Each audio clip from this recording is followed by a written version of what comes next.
నాలుగవ సింహంగా పరిగణించబడుతున్నటువంటి పోలీస్ వ్యవస్థని ఉద్దేశించి జగన్మోహన్ రెడ్డి గారు బట్టలోడు తీసి కొడతాము అని చెప్పటం ఇది సర్వత్రా ఖండించవలసినటువంటి అంశంగా నేను భావిస్తున్నాను. ఈరోజు ఏదైతే రామగిరిలో జరిగిందో, రామగిరి సత్యసాయి జిల్లాలో ఉన్నటువంటి సందర్భంలో సత్యసాయి జిల్లా ఎస్పీ ఒక మహిళ అనేటువంటి విచక్షణ కూడా కోల్పోయి ఈ రకంగా వ్యాఖ్యానించడం అనేది ఇది సమంజసం కాదు అని చెప్పి జగన్మోహన్ రెడ్డి గారికి తెలియజేస్తున్నాం.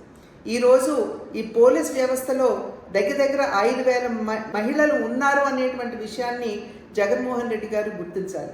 ఇది కేవలం మహిళలు మాత్రమే కాదు, ఆ వ్యవస్థలో పనిచేస్తున్నటువంటి మహిళలు లేదా పురుషులకి సంబంధించి మాత్రమే కాదు, అసలు ఆ వ్యవస్థను కించపరచడం, ఈ రకంగా వ్యాఖ్యానించడం అనేది ఇది ఎవరూ కూడా స్వాగతించదగ్గ విషయం కాదు అని చెప్పి తెలియజేస్తూ ఆ వ్యవస్థకి ఇవాళ జగన్మోహన్ రెడ్డి గారు క్షమాపణ చెప్పాలని చెప్పి భారతీయ జనతా పార్టీ డిమాండ్ చేస్తుంది.